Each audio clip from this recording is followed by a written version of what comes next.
Bismillahirrahmanirrahim. So in this video, we are going to solve another psychology past paper. This is paper 2 from February-March 2022. The paper's variant is 2-2 and it is for 1 hour 30 minutes. The first question of the study says, the study by Andrade doodling was a laboratory experiment. One feature of a laboratory experiment is that it has controls to limit the effect of extraneous variables. State two other features of a laboratory experiment. So from our syllabus, from the course outline, we know that there are many other factors of a laboratory experiment. So you have to write any other two features of a laboratory experiment. So you can write that it has manipulated independent variable or different conditions.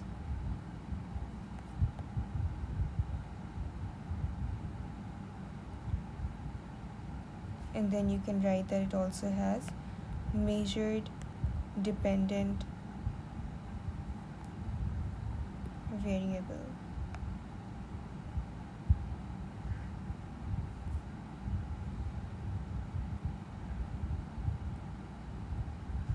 You can also write that it is conducted in an artificial environment, or you can write that the participants' usual or normal behavior is not used in a laboratory experiment.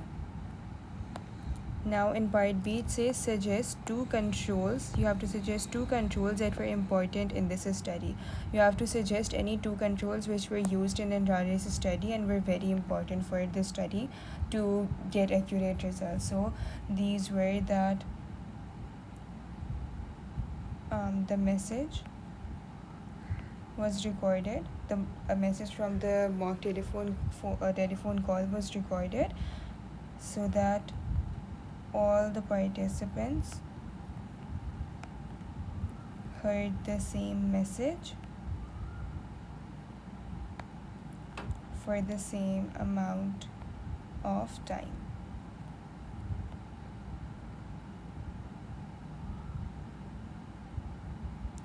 And second one can be that you can also write that all the groups, all the participants had piece of paper to write down the points. So these are the things which were important and all of the participants were given.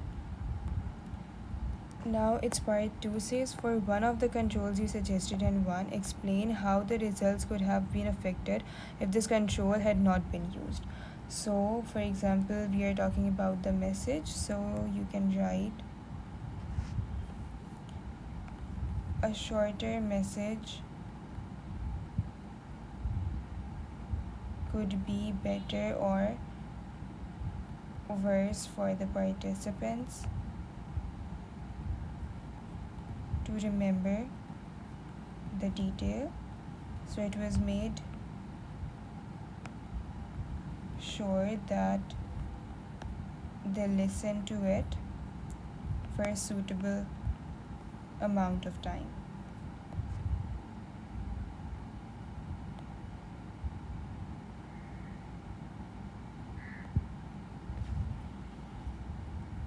Now, question number 2 says, a study has the experimental hypothesis there will be a gender difference in aggression. This is a non-directional hypothesis rather than a directional hypothesis. Explain what makes this a non-directional hypothesis. So you need to basically mention what is meant by non-directional hypothesis, and you have to link it with this study or with this hypothesis given above. So you can write that it is a non-directional hypothesis because it only says that there will be gender differences in aggression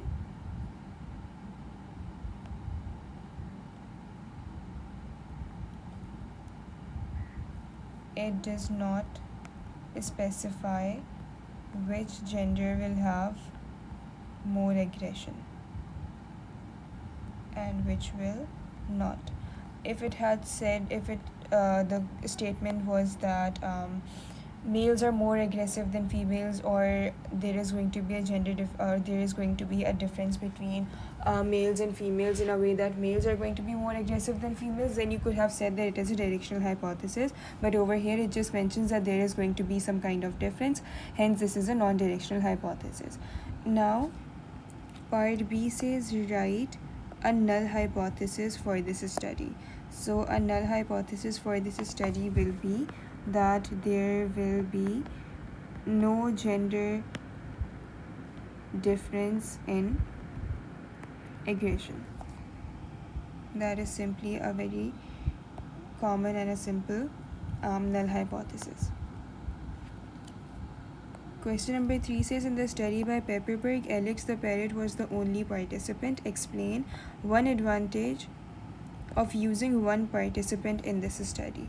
So considering that it was a case study, you can write that, or you can also consider and reflect back to the ethical guidelines that are given regarding animal use in a study. So one advantage of using one participant in this study is that the ethical guideline of numbers says that researchers should use the least number of animals. This means only one parrot was exposed to the test, and it can be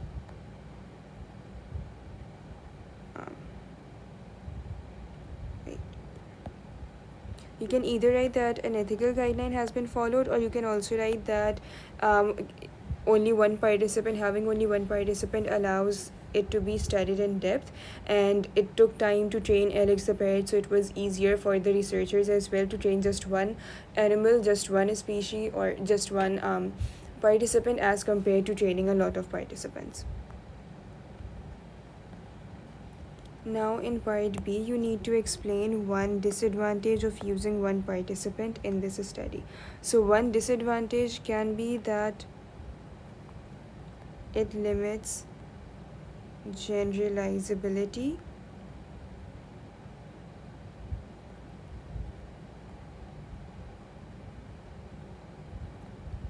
Why is it so? Because the results from Alex cannot be applied to a wider population.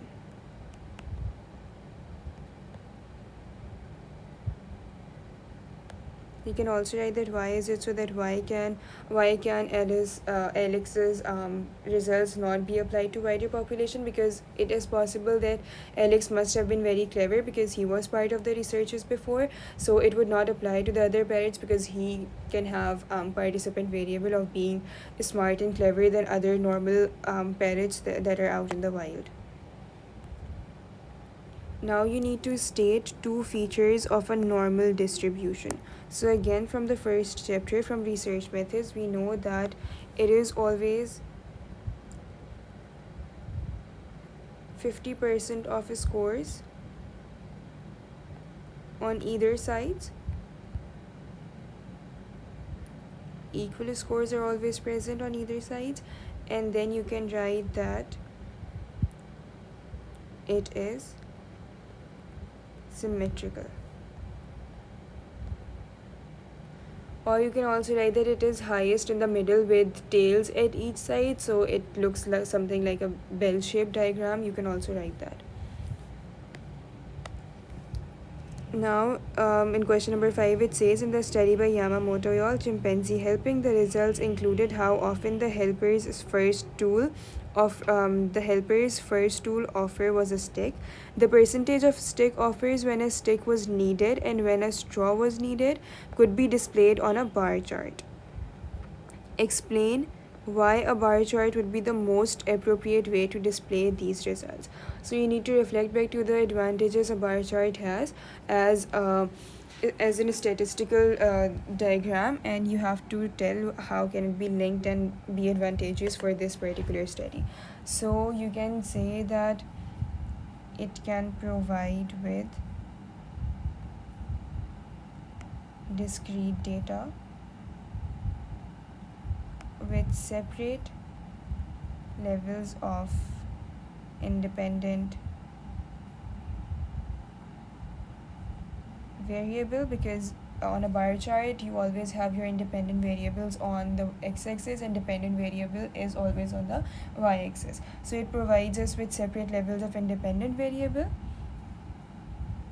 so you can identify one of the advantage. Now linking it to the study, you can say that the tool needed was in two categories: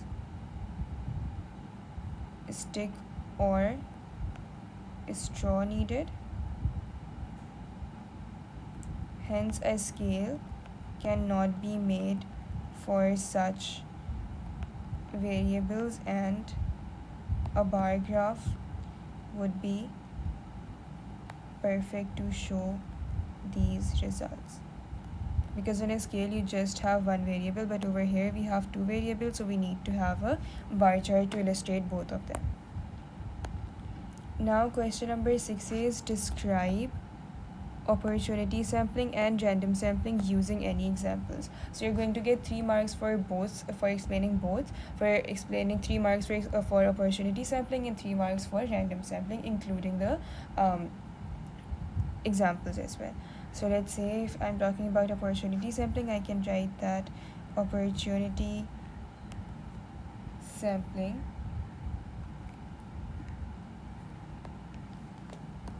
uses participants who are available at that time,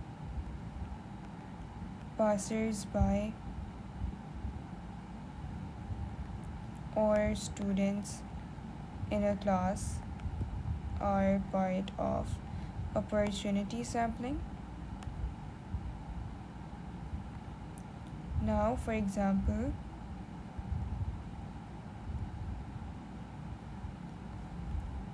the subway passengers in the study by Bilyavin were recruited through opportunity sampling, because they just happened to be there. They were just there in the subway and then they became the part of the study. Now for random sampling, you can write that in random sampling, each individual in the population has an equal chance of being selected.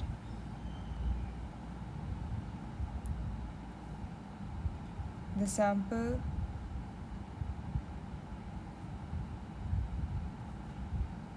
you can also mention that a study might use the list of all students in a school and select any 30 out of them. And for this, you can use the example of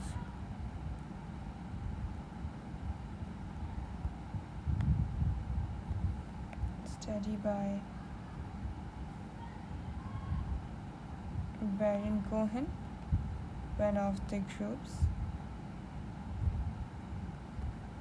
randomly selected participants from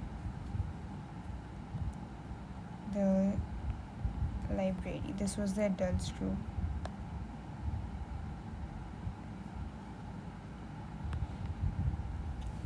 Now for question number 7, it says Clark is a psychologist investigating whether the behavior people dream about can be done in everyday life or not. He is monitoring participants' sleep in his laboratory and then interviewing them.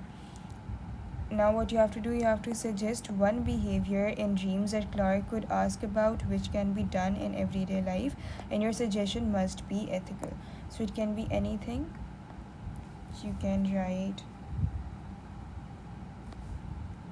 eating or walking, talking, drinking, anything,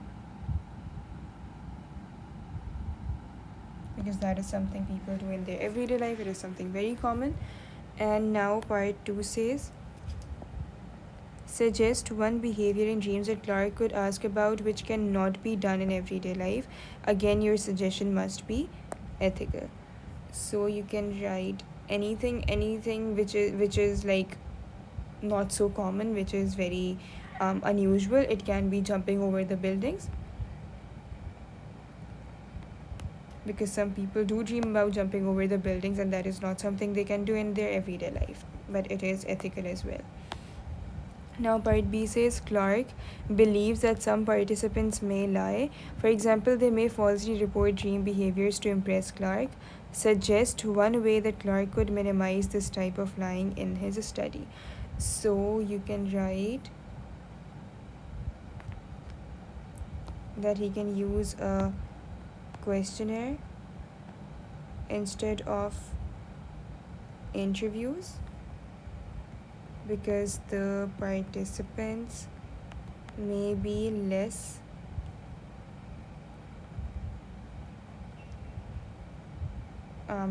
stressed or less compelled to report their interesting behaviors if they are not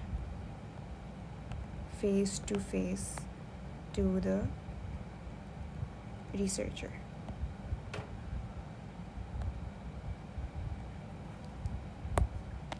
Part C says, Clark is concerned that some participants may also lie about their dreams because the events in their dream are too personal to report to Clark. Now explain which ethical guideline Clark is concerned about.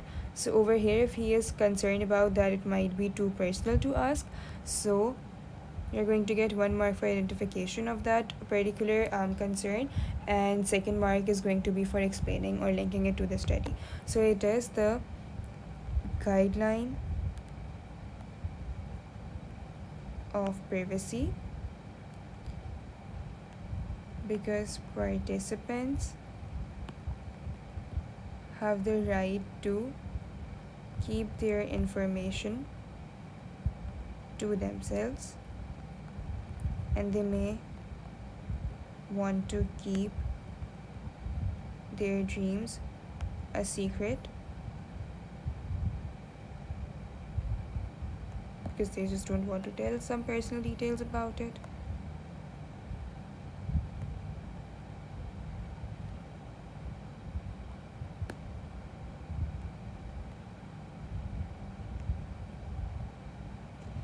Now part D says, Clark thinks that participants' eye movement during dream sleep are related to the content of their dreams. Suggest how Clark could use participants' eye movements during dream sleep to investigate whether they are lying about their dream content. Okay, so for this you can write that he could use EEG to see how the participants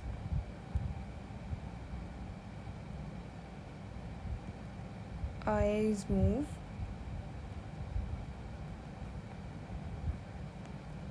Then he could directly observe, or he could also directly observe their eye patterns, and what will happen is that this could tell him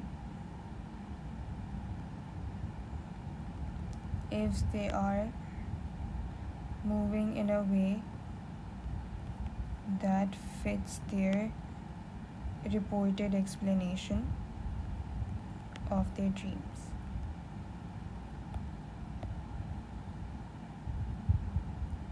He can observe their eye movements by himself, or he could use EEGs to see their eye movements and then see if their recording fits the movement he observed. Now question number 8 says, Liang is planning to observe behavior in a park. He is going to sit on a bench and pretend to be using his phone. His aim is to investigate factors which could cause one person to say hello to another person. Two possible factors are age and gender. Explain whether Liang is conducting a participant observation or a non-participant observation. So, you need to explain it for 1 mark. So, it is a non-participant observation. Why? Because he is sitting afar from the people and not part of the group.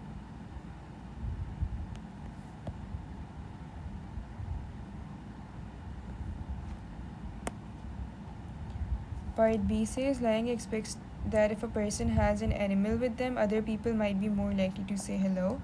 Explain one other factor for Liang to observe that could affect whether a person says hello, and do not refer to age or gender in your answer because it has already been given in the prompt above.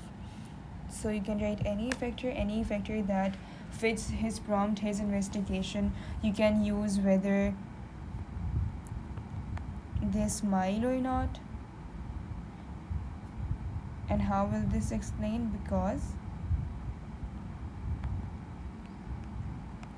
smiling is friendly, so more people might say hello to a person who smiles.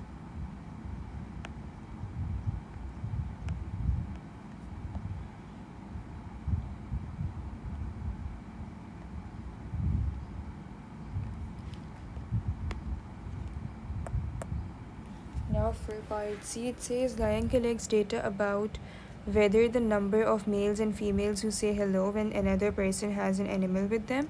He plots his data on the graph in figure 1. So over here we can see the data.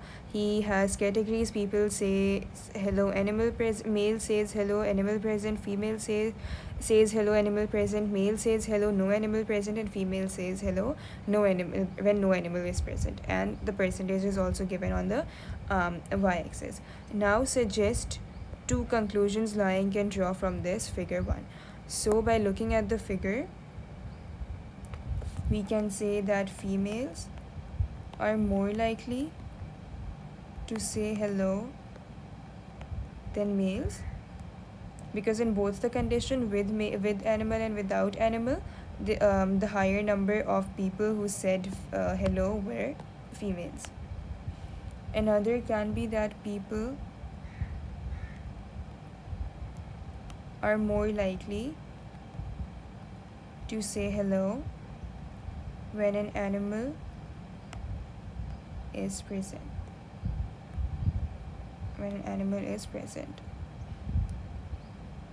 Because we can also see that even the males and the females both said more hello when the animal was present.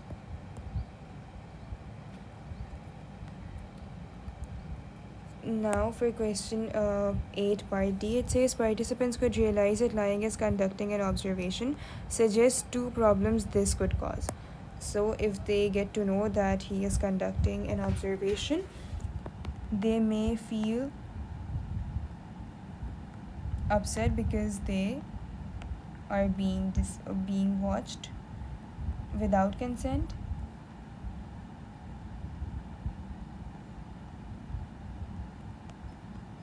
This might mean that they are deceived. So it breaks the ethical guidelines.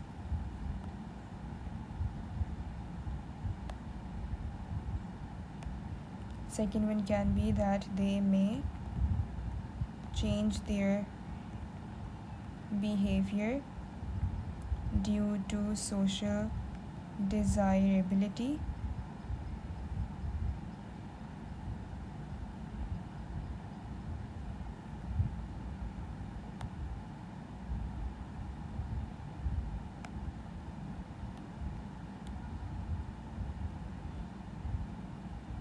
And demand characteristics.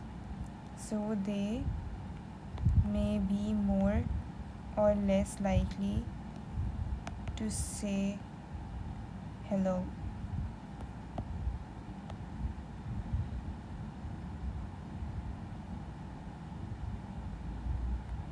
This will result in inaccurate results.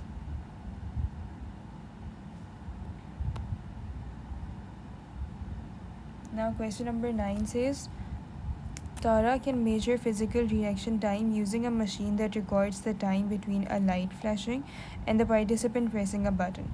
Tara will use this measurement to investigate whether there is a relationship between participants' physical reaction time and how quickly they can recall numbers. Explain the research method that Tara is using. So over here we can say correlations. Why? Because it is mentioned in the prompt above that Tara will use this measurement to investigate whether there is a relationship between participant. So just to find out the link or a participant, just to find out a relationship or a link, correlations are used. So this is a correlation because she is looking for a relationship between how quickly they can recall numbers and their physical reaction time.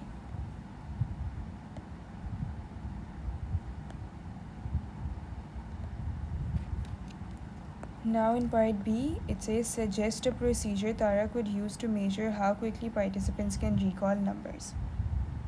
Okay, so for this, you can use any appropriate method that comes to your mind. Let's say I write that she can present or show a list of numbers to the participants. She can then start a timer and tell the participants to recall all the numbers and stop the timer when they have recalled them. So she can get to know that how quickly, at what time did they stop recalling the numbers. Now it says suggest one practical problem with the procedure you have suggested in B. So a practical problem for this can be that the participants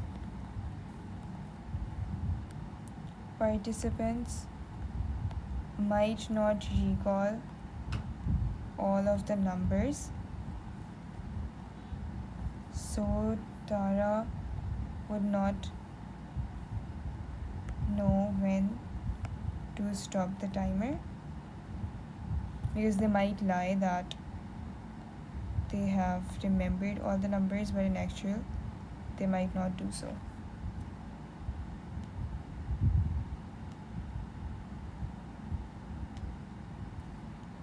Okay, now we have question number 10, the last question for this paper. It says, Justin wants to investigate whether adults are happier when they play particular sports. Many different sports could affect their happiness in different ways. Describe how Justin could conduct a study using a questionnaire to investigate how different sports affect adults' happiness. Okay, so again, for such questions, when it comes to design a study question, the main aspects we need to keep in our mind is what, why, who, how, when, and where. I'm going to write the points over here. You guys obviously need to write this answer in paragraphs. So when it comes to the what aspect, what we need to do is we just need to mention it again that to investigate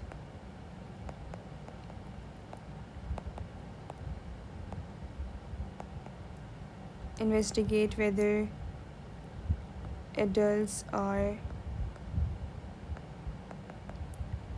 happier when they play particular sports.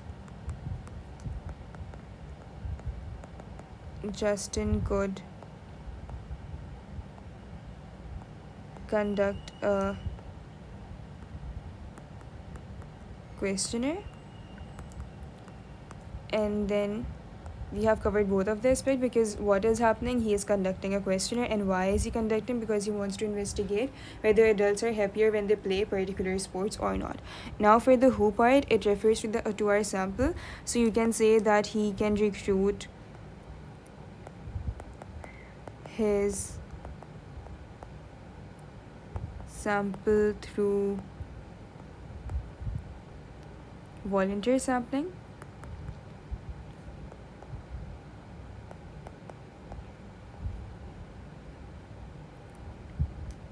And over here he can put adverts in a community or any sports club where mostly adults go, and you can write an estimate amount of participants he can have. He can, for example, have 40 participants with both the genders, males as well as females. And for the how part, you need to mention the whole procedure. So let's say I'm writing that if he is to conduct questionnaires, what he can do is he can have a few close-ended questions,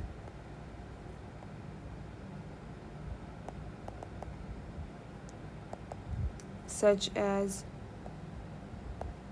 which sports do you play the most?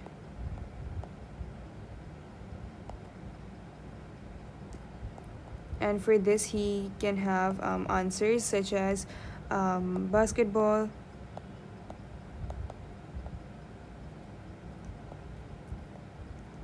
throw ball, snooker, or the swim, hockey, cricket. You can write any if you want, okay? And then after this you can write another close-ended question, which can be which of the following sports make you the happiest?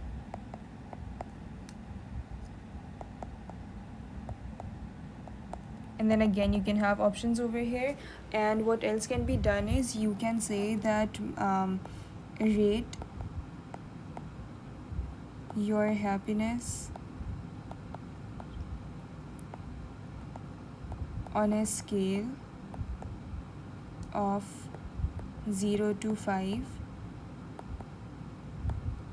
for the following. And then you can have different sports, names of sports mentioned, and then for this you will also have to mention that 0 meaning not happy at all, and 5 meaning most happiest. So this way happiness for each sports can be seen.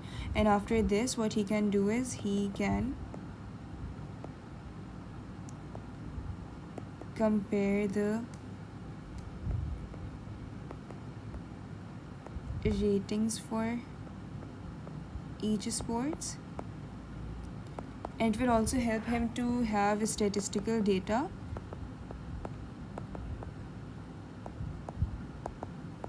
through bar charts. How? Because he can make a bar chart with type of sports,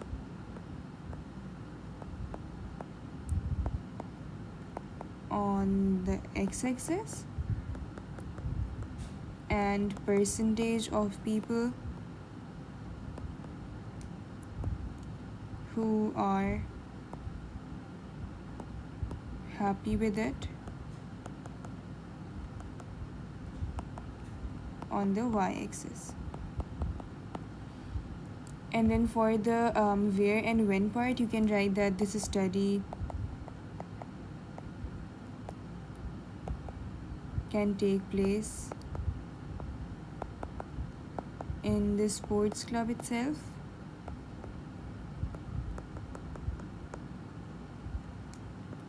And it would take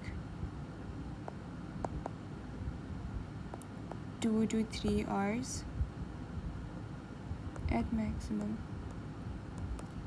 Okay, so this is how you design your study.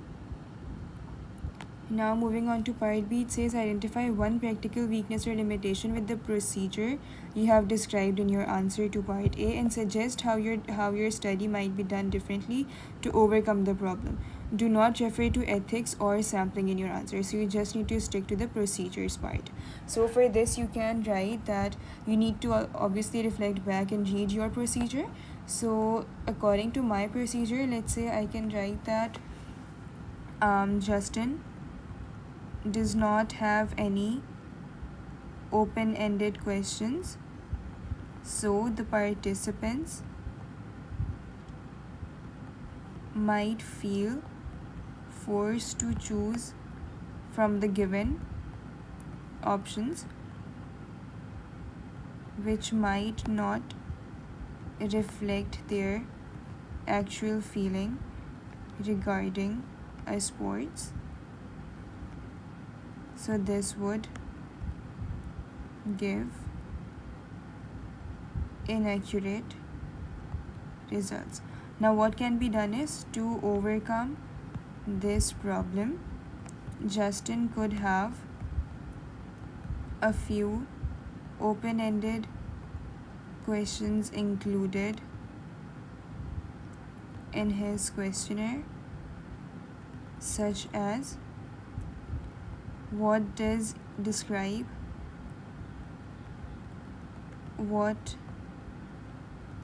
each of the following sports make you feel, or how do you feel, describe how do you feel while playing the following sports. And then for each of the sports mentioned below, he can give 1 or 2 to 3 liner space so that the participants can answer. So this is it for this paper. I hope everything was clear to you guys.